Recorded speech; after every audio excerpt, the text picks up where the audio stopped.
Welcome to the I Hate Critics Movie Review Podcast. I'm your co-host, Bob Zerl. With me, as always, is professional film critic Sean Patrick and Jeff Lasseter. Visit us at ihatecritics.net, ihatecritics.com. We're on all the social media platforms, I Hate Critics or Critics Pod. Follow us there, subscribe, whatnot. Go to any of your podcatchers. We're there: Apple Podcasts, Google Podcasts, Spotify, Alexa. Like and review the show. If you go to Apple Podcasts and give us a 5-star review, we'll read it on the air. We're on YouTube. We're also on Patreon. Patreon.com/criticspod is the best way to support the podcast. Then we have our TeePublic page over at ihatecritics.net up in the right-hand corner. Sean, where can people read your reviews? Geeks.media, horror.media, and the archive blog is at seanatthemovies.blogspot.com for now. And Jeff, what do you got going on?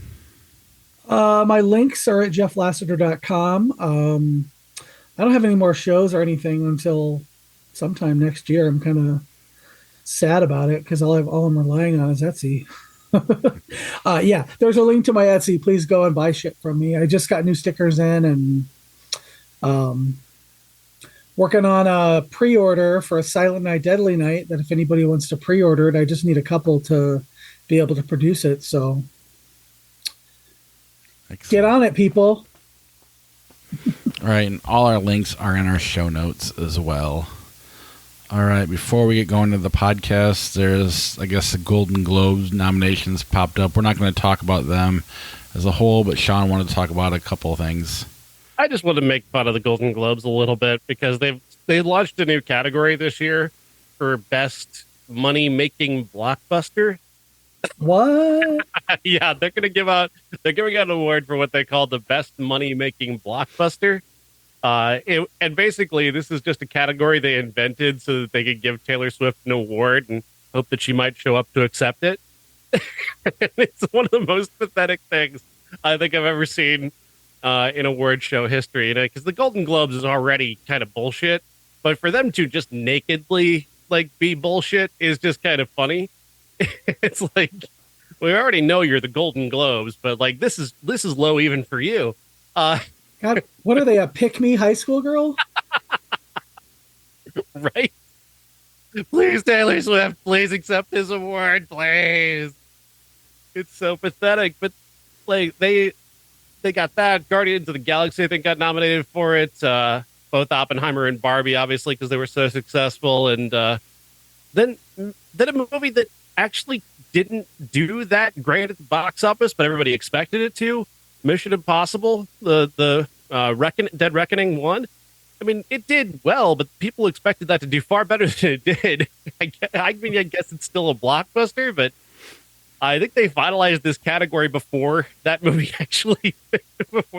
Just pick the ones that we think are going to be blockbusters, and that'll be the nominations. We'll just put it out the day of. Who cares? It's very funny to me. The Golden Globes is already, just awful, but yeah, this is just the icing on the awful cake of the Golden Globes, really. Well, I think that the Golden Globes peaked when Christine Lottie was really drunk and got up there and talked about how drunk she was. I think that's when they peaked for me. That was 20 years ago. No, I'm assuming Oppenheimer and Barbie were nominated for the main, Oppenheimer for the drama and Barbie for the comedy, right? Yeah, May December got a comedy nomination as well. So it's you're already probably going to give it to...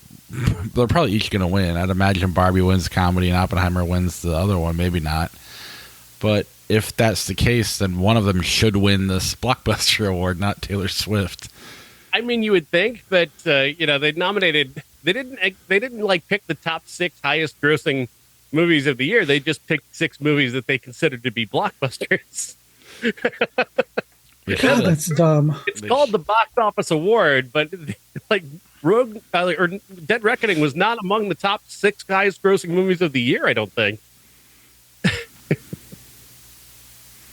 should have been most profitable.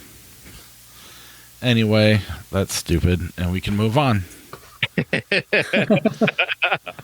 All right. We'll get to the Netflix movies later, but we'll start with Eileen.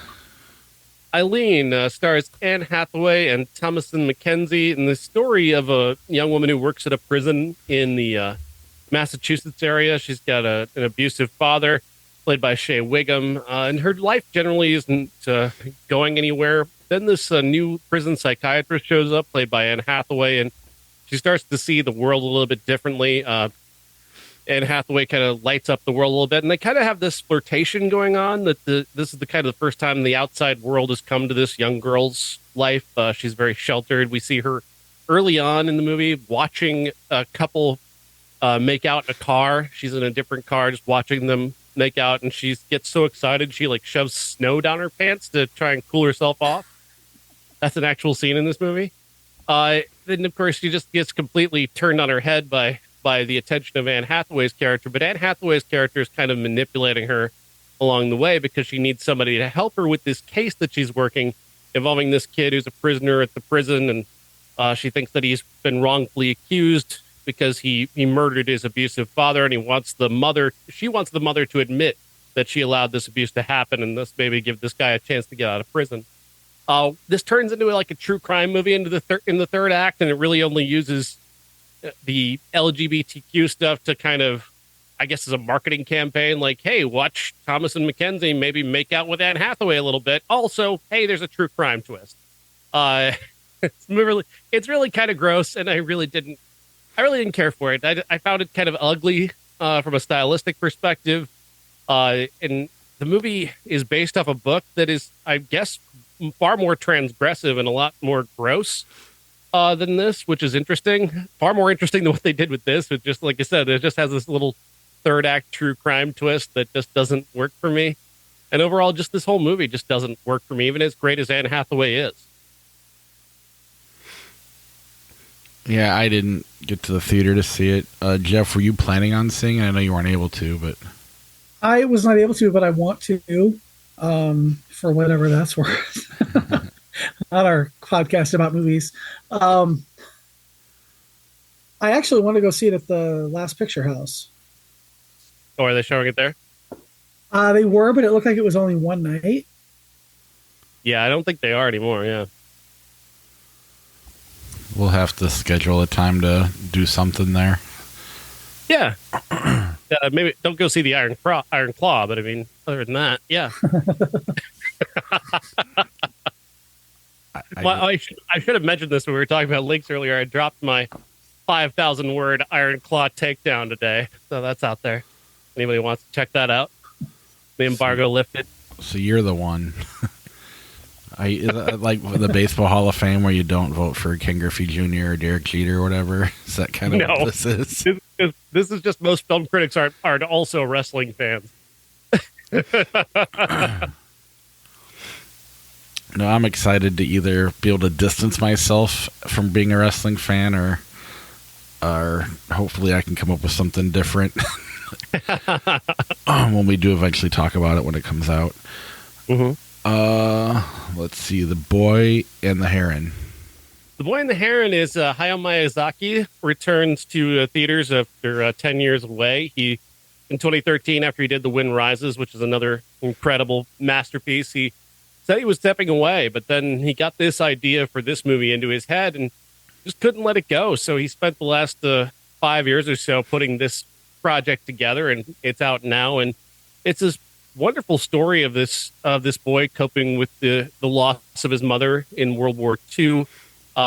He and his father moved to this moved to the outskirts of Tokyo, and his father's operating a business out there, and he's kind of absent most of the time. And the boy just kind of goes up into the woods and starts exploring. And there's this heron, this bird that keeps following him everywhere, and eventually starts talking to him and telling him that he can reunite the boy with his late mother. And the boy follows him into this tower that's located on the property, and magical things begin to happen. But also, this story is about not replacing his mother, but having a new mother figure in his life. His aunt sort of becomes a mother figure to him, and she's also pregnant and about to have a baby, and she ends up going missing in this tower, and he ends up having to be a hero and save her. And there's a whole lot of just beauty and life and just incredible animation. And of course, it's incredible. It's Hayao Miyazaki, but he he's so brilliant at telling these stories about young children and imagination and this dreamlike imagery, and then matching it even with, like, in this movie, he's got a lot of really strong horror elements, like visual horror elements that are frightening, but also at the same time not so frightening that I think children will be terrified of it. There's a scene where it appears that the boy is going to be reunited with his late mother, and he walks up to her and he puts his hand on her shoulder, and she turns to water and just kind of drifts away. And it is terrifying, but also just incredibly beautiful at the same time. And he's got a couple of those moments that he really just nails, where it's this sort of frightening horror, body horror thing happening, but it's also got this deeper meaning behind it every time. And Miyazaki's just incredible at that. Of course, this is the best animated movie of the year. It's Miyazaki. He always makes the best animated movie of any year he puts one out. And this one's no different. This is absolutely brilliant and a must-see movie. It sounds like everything good about this is what's wrong with the last movie we're going to talk about.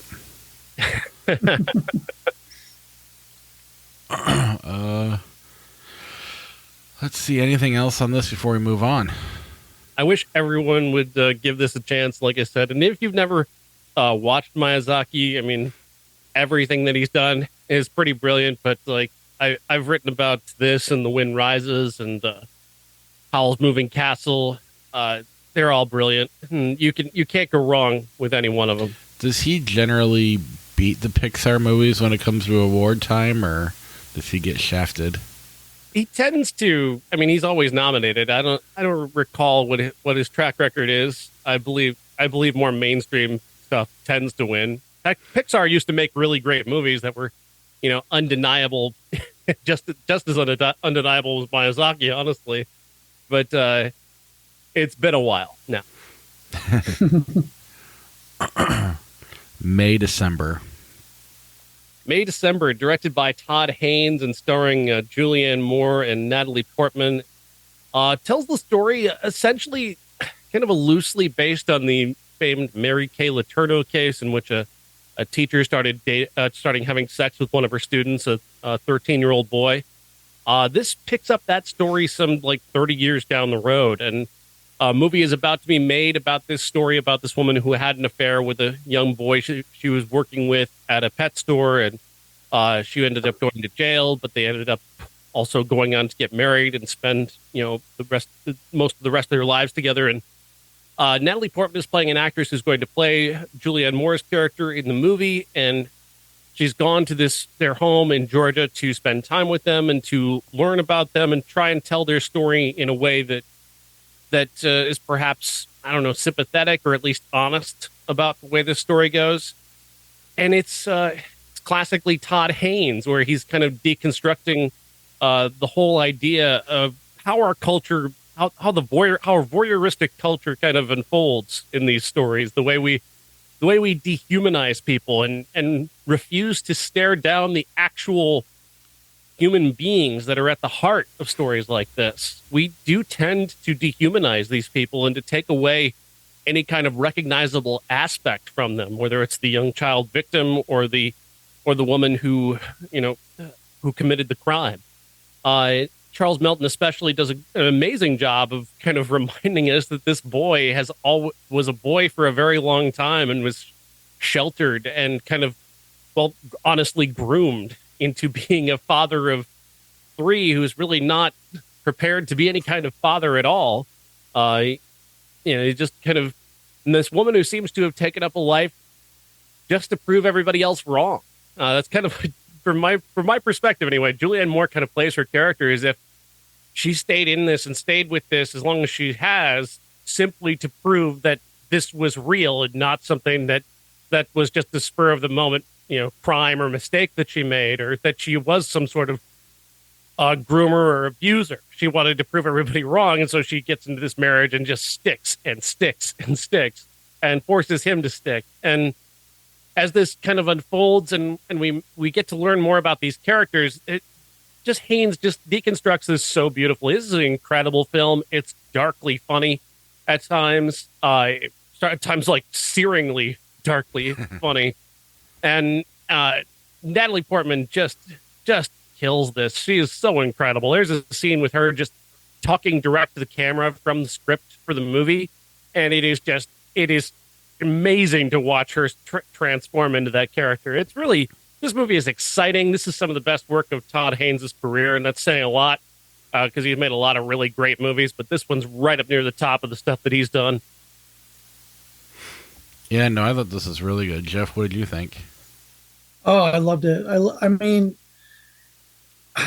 I've seen the discourse where, people are saying it's a comedy and other people are like, it can't be. No, it's not. I'm like, this is like the darkest of dark comedy. And everybody in it is playing it just almost straight, but not quite. Right.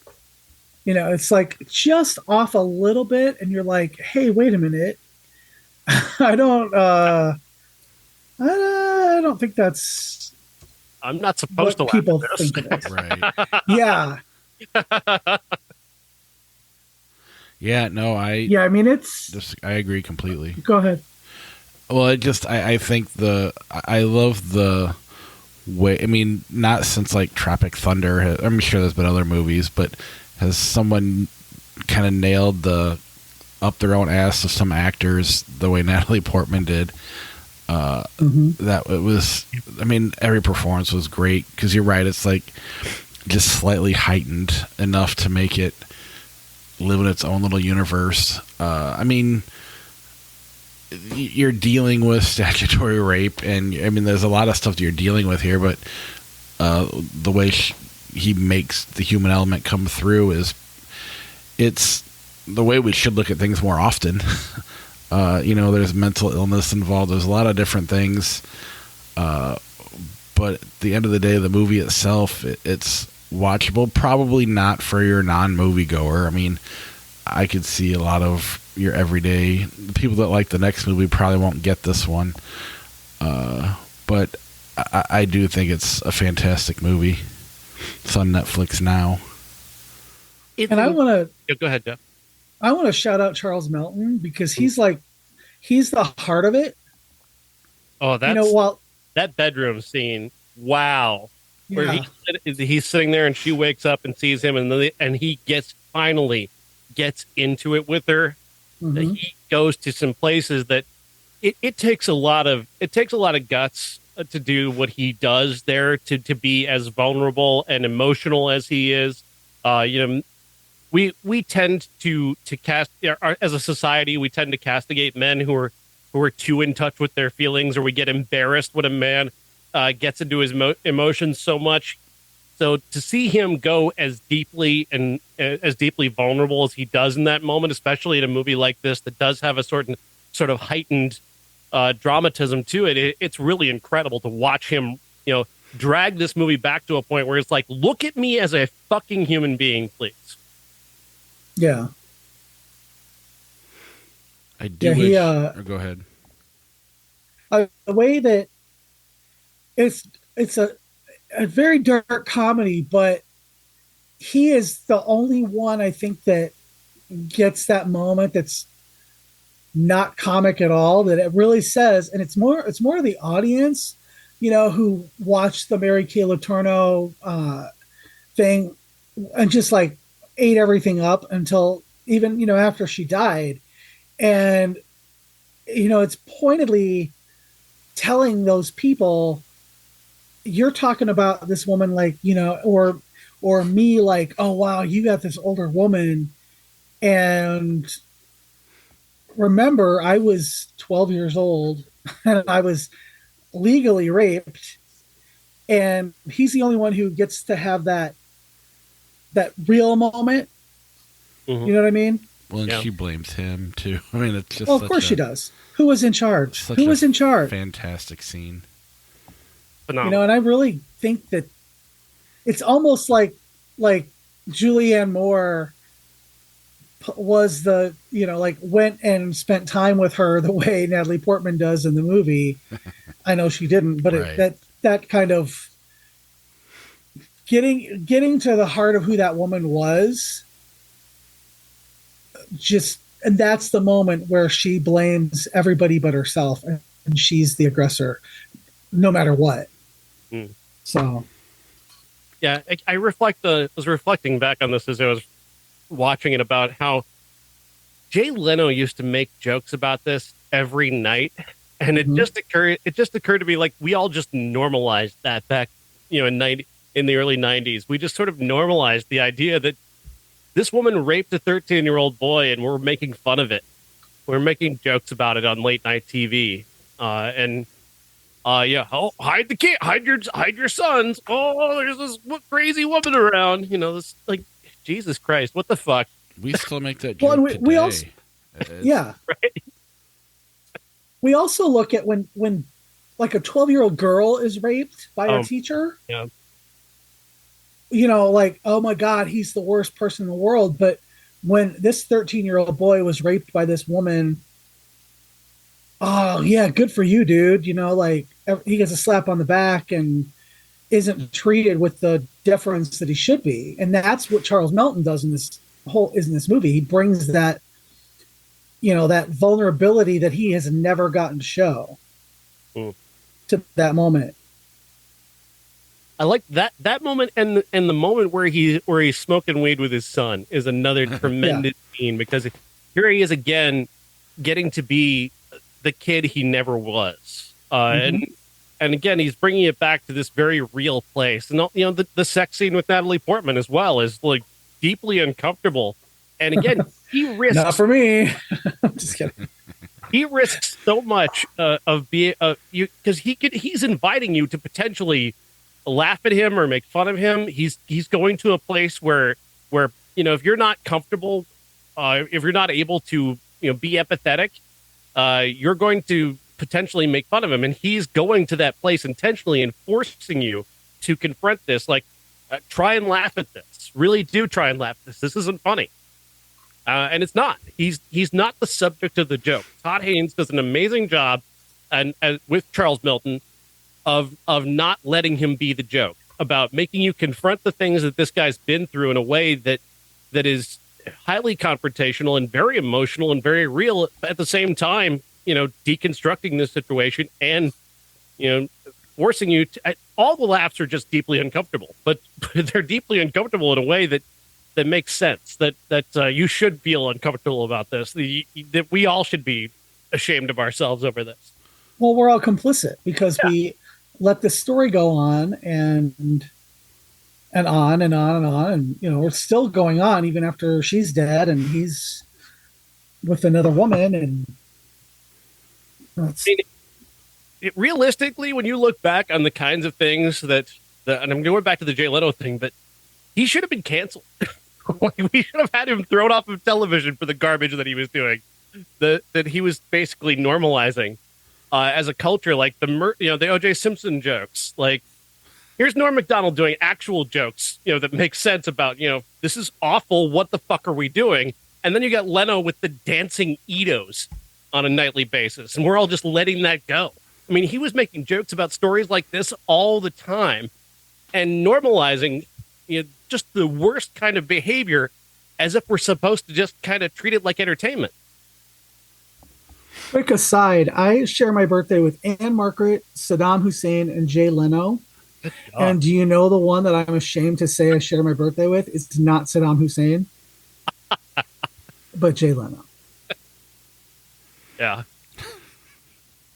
The movie's not about him. He's not in. I was going to say, we're like 10 years too late on the Jay Leno hate, too. Oh, no, it's never too late to hate Jay Leno. Yeah, it's never too late. I'll carry but that with me. Nobody cares about Jay Leno anymore. I'm going to piss on his grave one day. It'll be glorious. Sorry. We're making Bob very uncomfortable. Well, no, I mean, I'm not a Jay Leno fan either, but I mean, literally SNL did a sketch not that long ago with Ronda Rousey and Pete Davidson where he's on the stand because he had a three-way with his teachers, and Ronda Rousey and Cecily Strong, I think, were the defendants, and the judge was patting him on the back, and I mean, it's not going away. That kind of, everybody still makes the joke about how, we pat the boy on the back, and I get that, but that boy is not going to end up dealing with it till he's older, and it's I don't know. This movie does such a great job of kind of showing you that. Back to that scene with the bedroom scene with Natalie Portman and him. We're not quite her because she's still over the top, almost trying to become this lady. And in a way, she's like raping him in that scene, even though she's on the bottom and whatever. But I don't know. You just slowly start to hate her a little bit more. I mean, I don't know. Well, it's the emotional manipulation that he's experienced his entire life. Yeah. And she's just doing it again. Every woman he meets does this to him. And it's Hollywood dehumanizing something that is deeply human. This is deeply personal to this young man. This event changed his life, and you're making a drama about it and trying to use it as motivation for a performance. And he's reminding you, this is not a performance. This is my life. This actually happened to me. And that's the heart of this, is that Todd Haynes keeps going back to, is that these were actual human beings at the center of this, especially this young boy. And this isn't funny. And it's not entertainment. We shouldn't be treating this like it's entertainment. If there's one thing I wish, and I know it's not reasonable, but this would have been nice to see in a theater with an audience. And I know if it got released to theaters, it's going to be like 4 screenings for the weekend, and you got to line it all up, and I never would have made it anyway. So I'm glad I saw it, but seeing it with an audience would have made it that much more powerful, I think. Mm-hmm. Yep. I can see that. Leave the world behind. Leave the world behind. Leave this movie behind. Directed by Sam Esmail and starring Julia Roberts, Mahershala Ali, and Ethan Hawke, and kind of an apocalypse story, I guess. This family rents an Airbnb for the weekend. They show up. They're having a good time, but then all the phones go out, the TV goes out, and suddenly we're in the midst of a potential apocalypse. This is a very over-directed movie. Do you guys pick up on just the amount of camera movements that Sam Esmail is doing in every scene, like trying to force you to feel uncomfortable when his movie is incapable of doing it itself?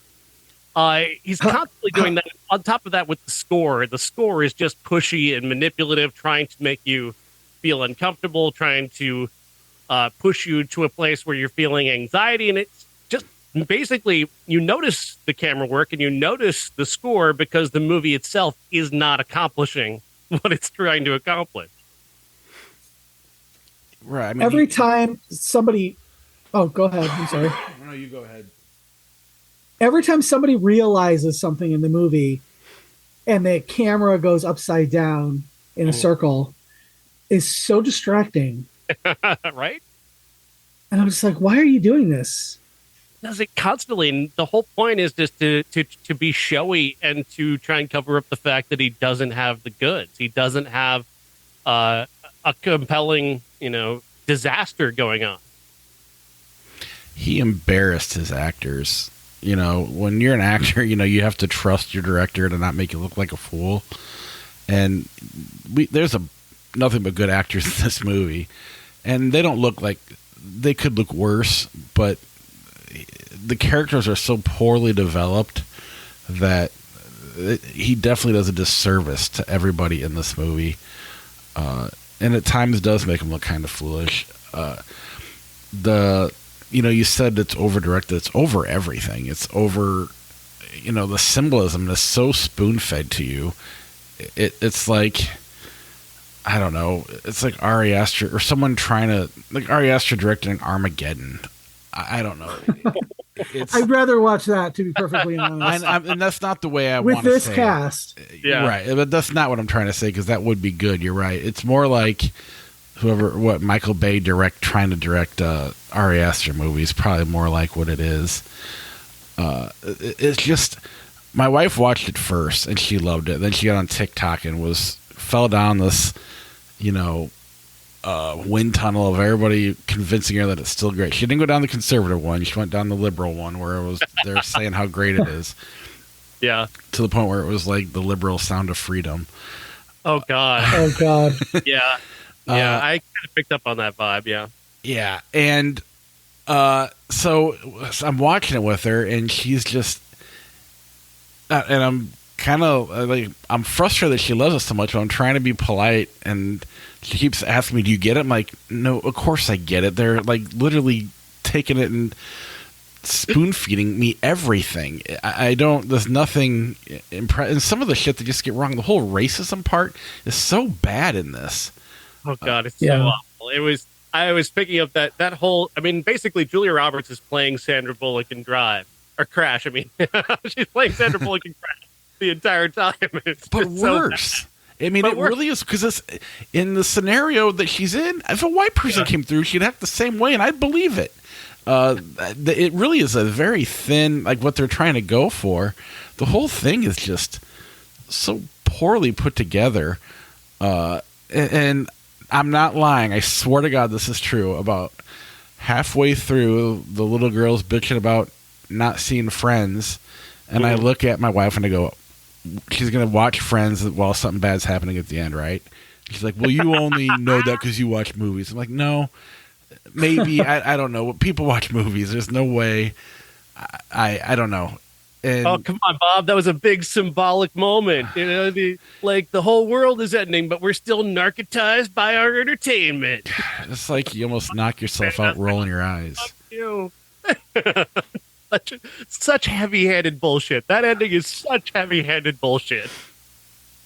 Right. And then you throw in the social media stuff that's going on, makes it even worse. Big up to physical media, though. Rock on. You know, she's watching DVDs at the end. I'm all about it. Right after Disney. That's what I'm going to do when the world ends. I'm going to watch Maude again. Like, the thing is that he's kind of doing this whole thing where he's kind of making it, is it supernatural or is it just actually happening? And then, I don't know. Did he ever I mean, I guess he settled on it being a real thing that's happening. But like the whole thing about what happens to her son, where his teeth start falling out. Like, what are the sound? What was the sound thing? Was that was that supposed to be a terrorist attack? I don't think it mattered. Well, they explain it. It's the thing in Cuba when all the people were getting some sort of sonic weapon aimed at them. I remember that now. They do call that out. Yeah. They should have just used the brown note. It would have been fucking hilarious. But they wanted to get you they needed to get you to Kevin Bacon or Joe Rogan or whatever you want to call him. And, you know, to show, I mean, it's trying to capture everything within these 2.5 families or whatever, if you can account Kevin Bacon. I don't know. I was like, my level of hate kept growing and growing. And then my wife sends a group text to all of our friends that how much she loves the movie. And then one of my friends texts me, and he's halfway through it. He goes, "Am I wrong? But I kind of hate this movie." I'm like, "No, you're good." And he's not even a moviegoer. And then I don't know. It's you throw in just the social media stuff. The fact that Obama is the executive producer of it, it's just a name. It's not like he did anything. He didn't direct the movie, didn't write the movie. He liked the book. Well, yeah. According to Twitter, it's a global. He's part of the global cabal that is trying to desensitize us to all of this, and he is going to take over and be the leader of the New World Order. And I just can't even fucking deal. I'm just like, you know, as a book, I actually responded to somebody she was just going on and on in some sort of unhinged rant about it. I'm like, you know, this was a book first, right? And then I was like, wait, no, of course you don't know, because book. I should send you guys the one I saw that where somebody, my friend Corey sent it to me, that they tried to blame Julia Roberts and Barack Obama for the death of Matthew Perry, because Julia Roberts' birthday is the same day Matthew Perry died. They watched Friends in this movie, and Obama is the executive producer. So he killed Matthew Perry, and he's going to kill more of us. It was... What? I'll have to send you the TikTok. But, I mean, it literally is that stupid. but it's, and on one hand you want to laugh at it, but the other hand it's just like, this person believes this, or somebody believes it, whether they're messing with people trying to get them to believe it. But that's how fragile our minds are, that it's capable of falling for this kind of shit. I get that some of this is like actively, like, I don't know, there's like an element of plausibility in terms of some of the aspects of how you destabilize a nation. Like, I get it. And I'm not dismissing that any of that is possible. I'm not dismissing it, but it's just the way it's presented here is very silly. It's very childish to me. It's a very childish way of presenting this, and it's just the thing that really bugged me though is the over direction and just the pushiness of it. Because there's a lot of tell and don't show. I mean, there's some show, but there's a lot of telling you. Well, this is how you destabilize a government. You do this, and this, and Marshall Ali delivering reams of exposition about how this actually works. And I want to be in the White House, man. Where's that movie? Right. I'll tell you what, though, some of the right-wing chuds, they completely believe it. They're laying it out right in front of us, and nobody's getting it. Why is nobody getting it? Because it's fucking a movie. Well, and that's what's frustrating. I was so proud of my liberal Sound of Freedom, but those people got to come out and clearly ruin my the way I tried to claim this. I'm with Sean though. The content and like the plausibility of it is not the problem. Yeah. I don't even disagree with the message. It's the execution. It's a It is, like, I think it's the worst movie of the year.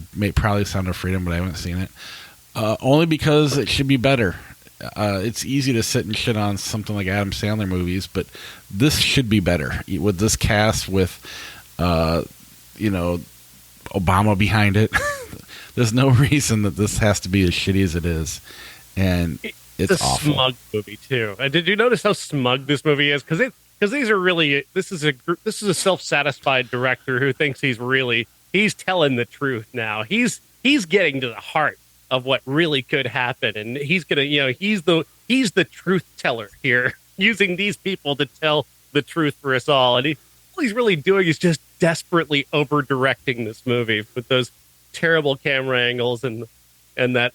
So the score is very good. The score is very, very good because you can't stop feeling the anxiety of it. But you shouldn't be paying attention to the score. You should be paying attention to the fucking movie and what's happening in it.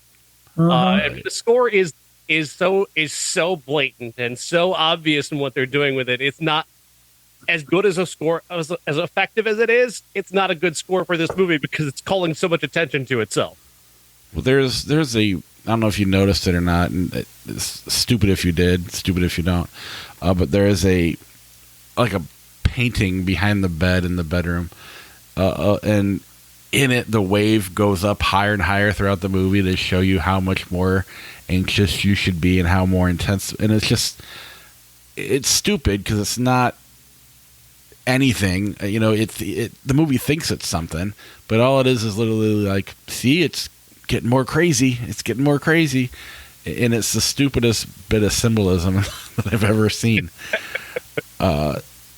And I'm glad I didn't see this in the theater. I don't think I'd have fallen for it because I didn't fall for Crash, but that's where the score is really going to get you when you are able to be distracted by it because it's so loud and you got the audience. And I could see more people fall. I mean, people are falling for it. Like you said, it's well reviewed, but I do think your comparison to Crash is right on.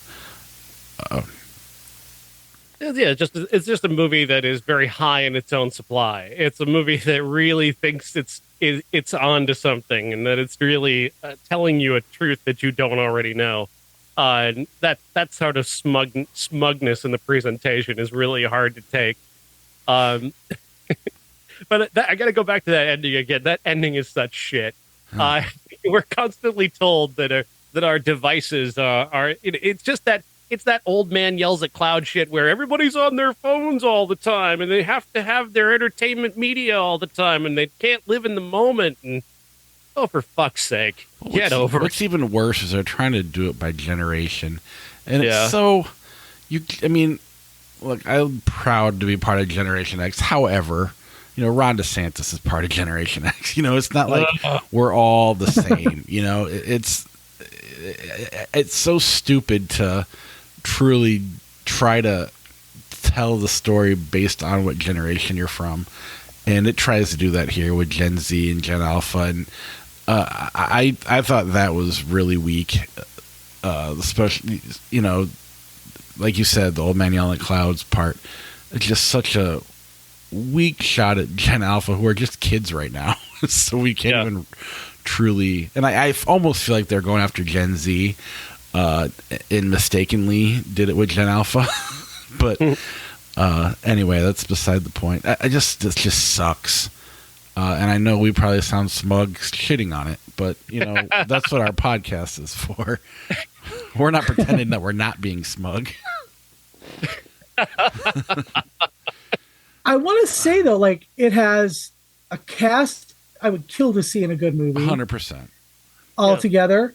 It has some interesting ideas, but the execution is what absolutely murders this movie. It's like you said, like Crash, good ideas and some good topics to think about, but oh god, and all it is fuel for the fucking chuds. So I wish this had been produced by George W. Bush, although he's a globalist cabal anyway too. So maybe Donald Trump should have produced this, and then they would have say Trump's falling all over themselves to tell you how wonderful it is and how he's bringing this all to light instead of in charge of it. Yes, that would be way better, because Trump's made W. Bush seem more accessible. This is the movie that Deep State doesn't want you to see. I have literally read that comment. See, I feel happy that my wife sent me 2 TikToks and my friend sent me one, and my algorithm isn't fucked up yet. I have no interest in going down any rabbit holes because I don't want to be any more mad than I already am. I half apologize for bringing it to the podcast, but at the same time, it's appropriate considering the classic, Yeah, well, and we had a good conversation about it. You just talked about The Boy and the Heron, great movie, but Jeff and I didn't get to see it, so there wasn't much of a conversation. It's nice This movie is such shit. It's just, and I really liked Comet, the first movie that Sam Esmail did, which was again also kind of an over directed romantic comedy with I think it was Justin Long and Emmy Rossum. It was kind of overdid, like trying to be an indie romance, but at the same time, I like the movie personification of Emily or Zooey Deschanel. I wouldn't say that. I not that I like Zooey Deschanel, so I don't really know where you're coming from that. But that twee. I just thought he was. I thought then he was a good director. This time, I think he's just again like high on his own supply. He thinks that he's giving you, truth bombs and he's directing the hell out of it. And you know what else this is? This is the most direction, and that's what gets so many critics and gets so many positive reviews. Is the most of something like the Iron Claw. I don't want to go back to it because we're not talking about that movie, but at the same time, it is the most tragic. It is the most sad, and that's really what you're getting. Is the most direction. Like there are a lot of critics who don't want to do the hard job of actually watching a movie and trying to take it apart and pull it apart. They want to see the director put the work on the screen. Like show your work. Show how you got us there.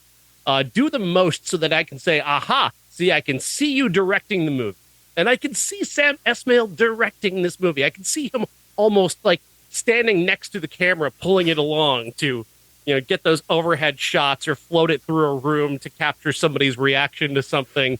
You can just see him doing the most direction, and the score is doing the most score, and Julia Roberts is doing the most emoting. And it's like, just don't. Just make an actual movie. Just act. Try an acting in a movie. How about that? But that's the thing. If you're capable of over-directing, that means there's a good director in there. And the fact that people are falling for this means he's never going to find his true voice because he's going to think this is good, and it's just going to get worse from here. Yeah. I don't know. All right. Our Undisputed Classic is Closer.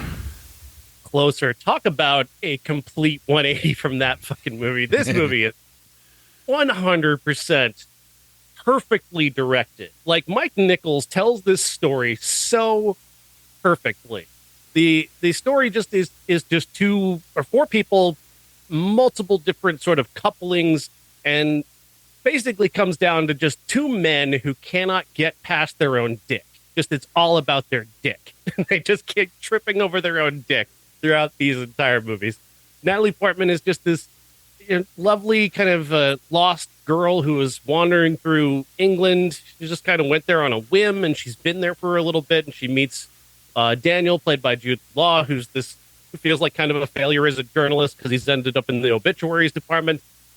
He falls in love with her almost immediately after she gets hit by a car, and he seems to sort of rush in as her hero and save her, and she sort of rebuilds his ego by loving him, and that leads him to writing a book where he meets Julia Roberts, who's taking his picture for the book jacket, and he immediately, falls for her because she's seemingly doesn't want him. And how many men have fallen into that trap of falling in love with the woman who doesn't want you? And then immediately, like, not being able to manage it once she's like, okay, fine, I'll give in and be with you. Oh, shit, now what do I do? I mean, Mike Nichols... This is the thing, like, I didn't care for his older stuff where everybody said he was like the voice of a generation in the late 60s.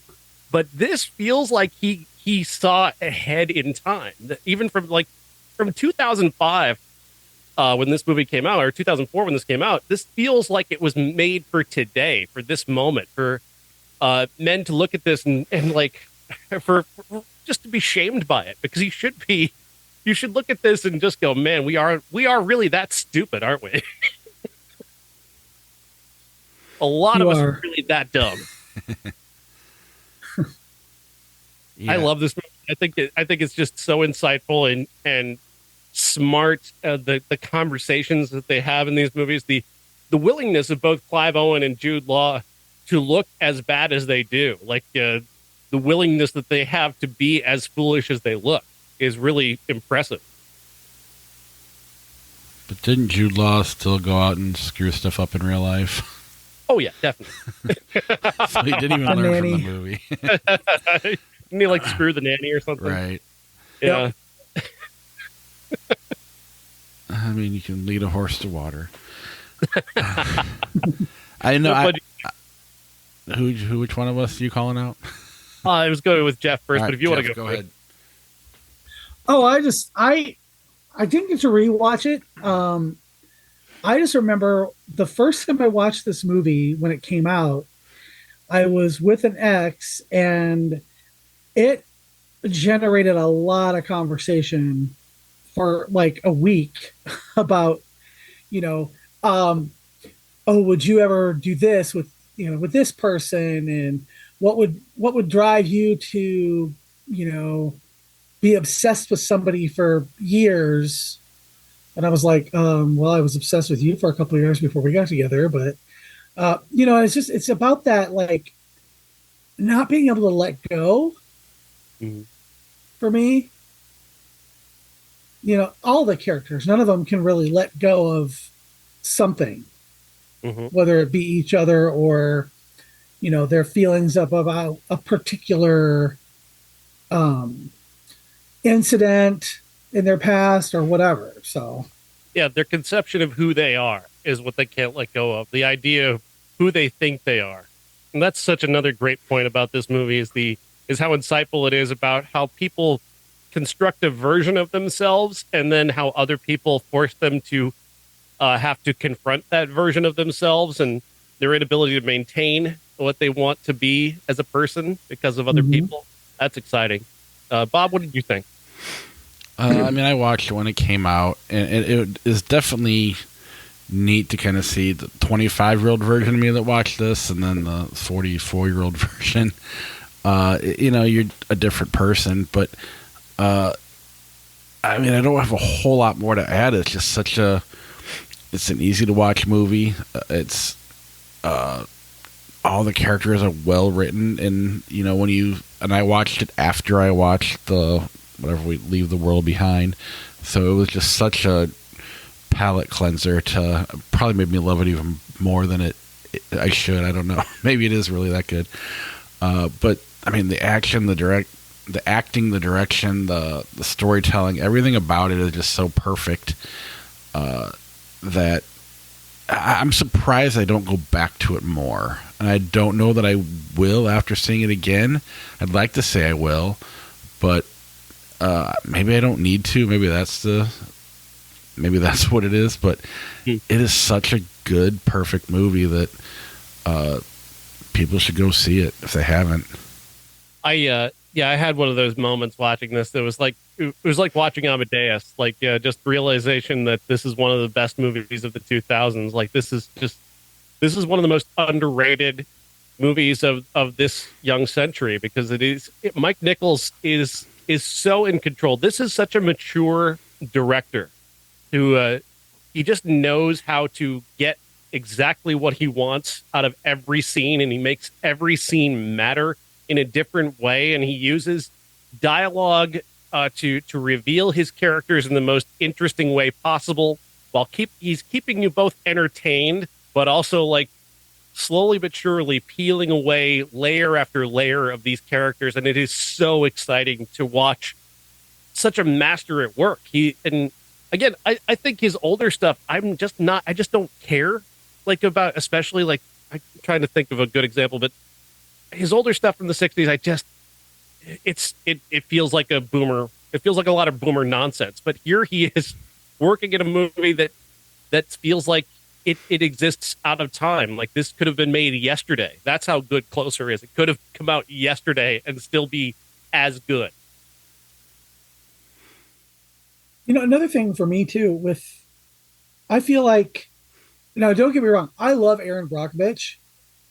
I think Julia Roberts transcends that character in that movie, but I would have rather seen her win an Oscar for this performance than that. Mm-hmm. And I mean, now with, Leave the World Behind, she's obviously going to get another one because the global cabal has said so. But yeah, I mean, Hollywood's picking it up for her. Yeah. Yes. She just in Closer, she's just so present. She's just embodies it. You know what I mean? And I mean, she is, even in bad movies like Sleeping with the Enemy, she's good. Pretty Woman, she's great. I don't like that movie, but she's great. But for her to do something that was a stage play originally and not try to play to the back of the theater, I could have seen her win for this as well. Well, and she is such a A-list celebrity compared to the other three. I mean, Natalie Portman is now, but at the time she was still kind of finding her way. And this movie I made $125 million at the box office because of her. Right. But she's not, when you're an A-list celebrity like that, it's so hard to, a lot of times you see Julia Roberts just as Julia Roberts in those roles. And what you said when she embodied the character, I mean, all four of them did, but for her, that's almost the biggest challenge because she is so known. And that's what's really great about this is you don't feel like you're watching Julia Roberts, you feel like you're watching the character. At the same time, this is when you know she's an actress, not a movie star. Yeah. At the same time, Natalie Portman, the way that Mike Nichols films Natalie Portman in this movie is a taunt to the entire audience. He wants you to try and objectify her and then have to confront her as a character and as a woman who still is very young and finding herself and placing it really just kind of, she's an accusation against both of these men for their behavior, for the way that they objectify her, the way they treat her like she's not a person.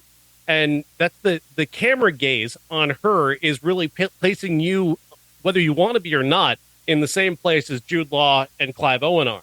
And that's very hard to deal with. You don't want to be those guys, but at the same time, he's placing you in that context very uncomfortably and forcing you to confront it. And that's just fucking great. Well, and I think that's the big, you worded it the way I wish I could. The big difference between watching it at 25 and then again at 44. I'm not necessarily putting myself in Jude Law or Clive Owen's shoes, but I'm definitely probably a little bit more objectifying her then than I am now. Not, now it's, you're dealing with it and it's more uncomfortable. At 25 is more of a kind of willing to do, willing to go along with the ride that he's setting us up for. You're more willing to be blinded the way that right. Jude Law and Clive Owen are. Yes, and that was kind of a neat discovery this time around. Anything else on Closer? I really hope more people see this movie. It did really well when it came out in 2004, obviously, as I mentioned, and but it really should be on more lists of like the best movies of this, of the 2000s. It should be high on that list. Like, I'm talking like as high as an Ari Aster movie for me. Like, that's how high I am on Closer. Like, this one, I think it may have been in my top 10 in 2004, but now I think it's my top 10 just of all the 2000s movies. Like, it's that level of fucking brilliant. That's a very bold statement. That's cool. 2023, nothing really came out. Sean, mentioned Wayne's World 2. Might have been out around this time. What do you want to say about Wayne's World 2? We're not watching it. No. I asked Amy and MJ if they wanted to watch it, and after the experience we had with So I Married an Axe Murderer and just how much we hate Mike Myers now, none of us wanted to sit through that. Yeah, I was a defender of this movie just because I'm such a big Aerosmith fan. Yeah, but this was really just a cash grab. Mike Myers, by this point, by 93 had already grown so ludicrously insufferable that I'm afraid to look at Wayne's World 2 again, because I remember liking Wayne's World 2 when it came out, and now I'm just terrified to even think of watching it again, to have that. Because again, I liked So I Married an Axe Murderer when it came out, and now we watched it for the podcast. It was like, what the fuck is this trash? It's really just it was a glass breaking moment, just like how there's a crash moment. Like, we liked this? Oh my god! I'm the only one and I was the only one who liked Crash. I was the only one who liked Crash. I know, but I've been disabused of that notion quite reasonably, because I was wrong. Crash sucks. But don't bring it, So I Married an Axe Murderer down to that level. I'm not saying it's good, but again, it's the Crash should be, up here, an upper echelon film, and Sawyer Married an Axe Murderer's got a ceiling, and it's a pretty low ceiling. And it's closer to its ceiling than Crash is to its ceiling. I mean, the high of Wayne's World and how funny and like perfect that movie was. It's just nothing. I like Sean said, I don't want to go back and watch it because I liked it at the time, but I can't imagine liking it now, because even the first one has some cringe moments as a 50-year-old. Yeah. That, as a 25-year-old, I thought was hilarious. Right. So. Yeah, I just have this nightmare of like watching Wayne's World 2 again and just having to experience Mike Myers interacting with a guy who is playing Jim Morrison, and like that just sounds levels of insufferable that are just like too much on top of each other. All right, what do we got next week? Oh gosh, next week we have Wonka. Timothy Chalamet as Willy Wonka, the origin story of Willy Wonka. But my review is already out, so if you guys want to check that out. The classic will be the Gene Wilder Willy Wonka movie, so we'll do that one. And Jeff wants to watch the Johnny Depp. You can do that, Jeff. None of the rest of us are gonna do that. I'm not. No, I do not want to watch it. I simply asked last week, Bob, if this was a prequel to the Johnny Depp or the Gene Wilder one, because I've heard both in the media, and I just want to make sure that it's not the Johnny Depp one because I don't want to have to watch that one again. He does look a lot like Johnny Depp, though, in this, more so than Gene Wilder. Oh, yeah. But that doesn't mean anything. I'm not sure. I don't know. Maybe you're just kind of comparing, Hot suits. Boys or something. But I don't. Johnny, do you remember what the hair that Johnny Depp is wearing in his version of Wonka? You know what? I'm thinking Nothing of Alice in Wonderland. There you go. He's got the same outfit. Yeah. On, now that I think about it. Yeah, no, his Johnny Depp's Willy Wonka had this like page boy haircut or something. Right. Isn't it almost like Michael Jackson-ish or something? Yeah. He played him as Michael Jackson. Timothy Chalamet is not doing that. That's totally not what he's doing. Okay, because I just personally would want to see a prequel, or if they're going to do a sequel or something to the Gene Wilder one, I want to see Jeremy Allen White as Willy Wonka because he looks exactly like Gene Wilder. He's too busy making a bad wrestling movie. I can't wait to love it. Good luck. Watch me love it. Who hates wrestling? Watch me love it. I'm drinking. Hate's a strong word. If you like jerking off to sadness, enjoy the Iron Claw. Oh, I can't wait. So, basically, you just described my entire dating life. That's the title of the episode, Jerking Off to Sadness, when we do that movie. Write that down for me because I'll lose this paper if I write it down. No, I'm literally drinking Bret Hart rum right now. So I wrote, is it made from real Bret Harts? I hope so. That was what it was sold to me. 5,000 words on the Iron Claw. And the title of the article is Everything Wrong with the Iron Claw. And I went into all the things that this movie gets wrong. But how good of a podcast would it be if I like it? Wrestling's not real, guys. It's scripted. We all know that. What? Shut up. But they really die. They do. They also leave out an entire brother. Sorry, I'll stop, or I'll go for all night if I start, because they leave out an entire fucking brother. Sorry. Well, yeah, but you have to consolidate characters to make it work. No, you don't. No. Most biopics do, though. Especially Garbage. brothers. 3 Identical Strangers. There wasn't a fourth. They were quadruplets. Surprise, surprise. Oh, wait. Surprise, surprise. Well, when Molly Crew the Dirt, they did... anyway, let's... that movie sucked so much. That's a good comparison, actually. Oh, shut up. This movie's A24 and getting rave reviews. Not the Dirt, but the Iron Claw. All right. Sad. I like sad. Okay, let's play Flick Chart, unless you guys have to go somewhere. No, I'm good. Nope.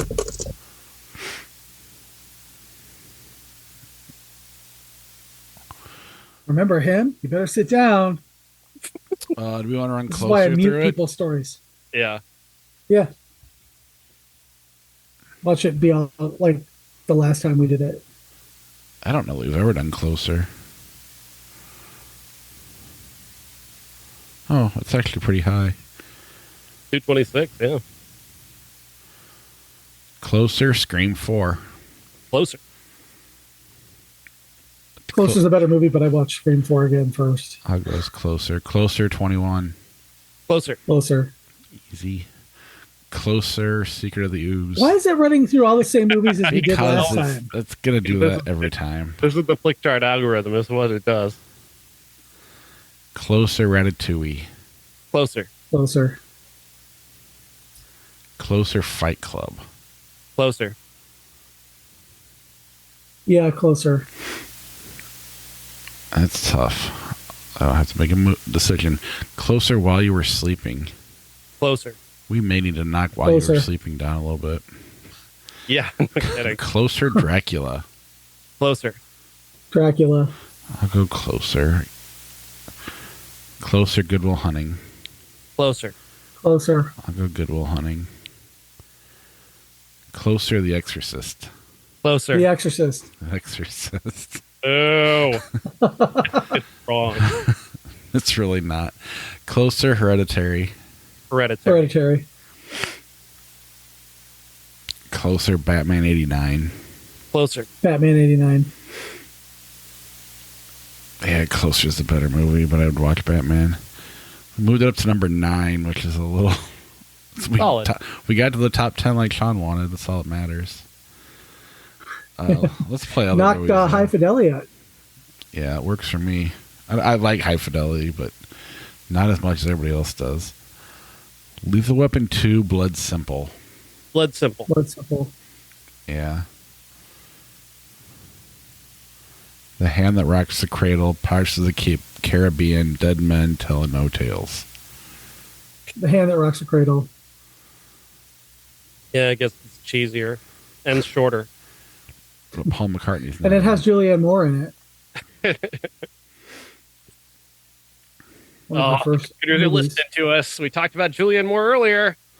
What Happens in Vegas, Journey to the Center of the Earth. Journey to the Center of the Earth. Okay. Yeah, and What Happens in Vegas is unwatchable. Wreck-It Ralph, Revenge of the Nerds. Wreck-It Ralph. Yeah, Wreck-It Ralph. Agreed.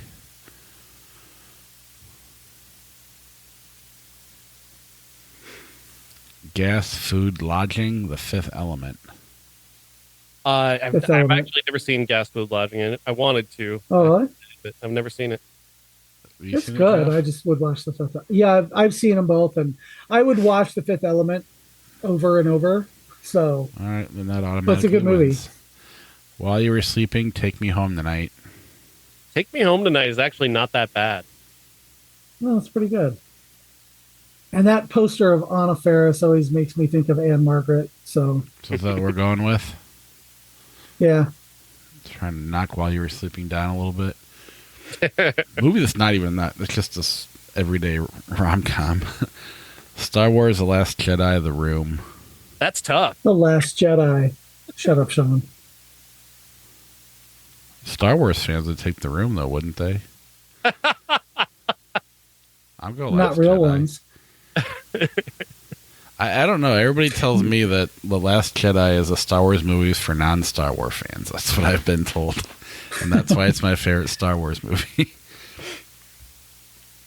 Isle of Dogs, The Night Before Christmas. Isle of Dogs. Yeah, I've not seen Isle of Dogs, but I don't like Nightmare Before Christmas. I don't hate it. It's so over. I've never seen it. Shazam, The African Queen. African Queen. I want to see a movie called Shazam, The African Queen. The African Queen. Mr. Mom, Dark City. Dark City. Fine. I'm picking Mr. Mom because it's Terry Garr's birthday. Happy birthday, Terry Gar. Are you fucking kidding me? I'll go Dark City. There was no question it was going to be Dark City, Sean. Dallas Buyers Club, Star Trek Nemesis. They both suck. I don't care which one wins. Yeah. Go to haven't seen either. Let's skip them. You want to talk about jerking off to sadness? Dallas Buyers Club. That is jerking off to sadness. So I voted for it. Okay. Jacob's Ladder, Man on Wire. Man on Wire. Jacob's Ladder. You've got to be kidding me. I love Jacob's Ladder, so shut the fuck up. Man on Wire is an incredible I movie. haven't seen it. Well, that's why you're voting for Jacob's Ladder. Man on Wire. I like won. Jacob's Ladder. If you saw Man on Wire, I don't think you could pick that. You could pick that Okay. over. The Witch, Black Snake Moan. The Witch. The Witch. We will never pick Black Snake Moan on this podcast because both Christina Ricci and Samuel L. Jackson hate it. Okay. Identity, Misery. Misery. I have to watch that movie. I gotta get that back from you, Sean. I'll get it back to you. Outbreak, Aliens. Outbreak. Aliens.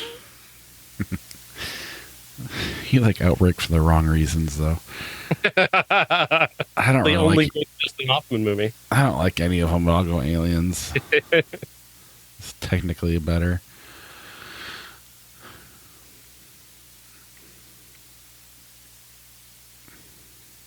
Hugo, The 12 Chairs. I've never heard of the 12 Chairs. No, me neither. Hugo, Splash. Hugo. Hugo is an incredible movie. It's probably Martin Scorsese's most underrated movie. I'm gonna pick Hugo, although the first on-screen nudity I ever saw was Splash. You know, But I you remember. can't do that anymore. Disney. I know. Disney digitally covered up Daryl Hannah's butt using her hair. So stupid. National Lampoon's Loaded Weapon 1, 500 Days of Summer. These are both good movies. Honestly, no joke. They're both good movies. We talked about National Lampoon's Loaded Weapon, and actually, the one thing that we've taken away from 1993 is that parody movies are the best movies of 1993. There are 4 really good parody movies in 1993, and this is one of them. I think I just have a thing for 500 Days of Summer, so I'm going to pick that. But I like National Lampoon's Loaded Weapon a lot.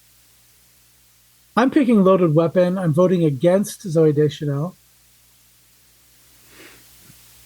Well, since Sean spoke so highly of Loaded Weapon 1, I don't hate 500 Days of Summer, but there are people that seem really tied to that movie.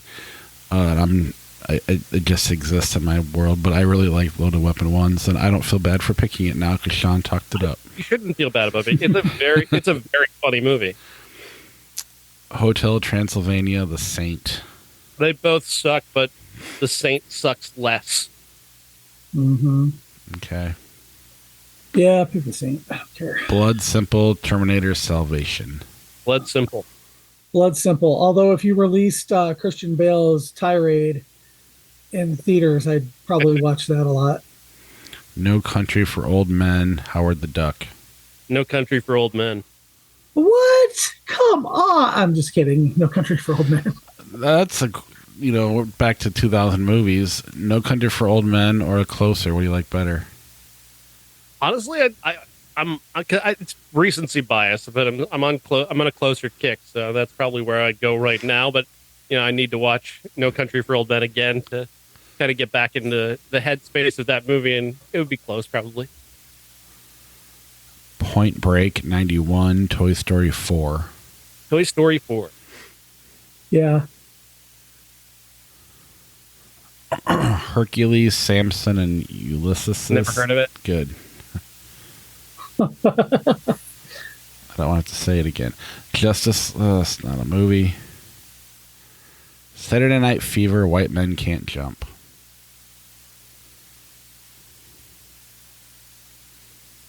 Talk about jerking off to sadness. I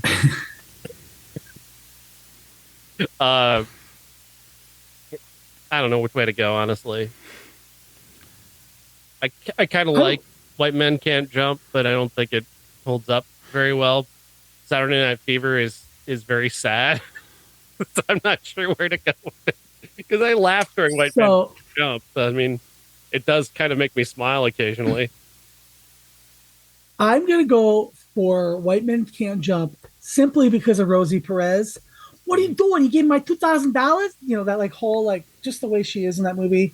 And after watching that terrible Capital One commercial with John Travolta as Santa Claus. Oh, God, yeah. The only redeeming quality about that commercial is seeing Donna Pescow. All right, White Men Can't Jump.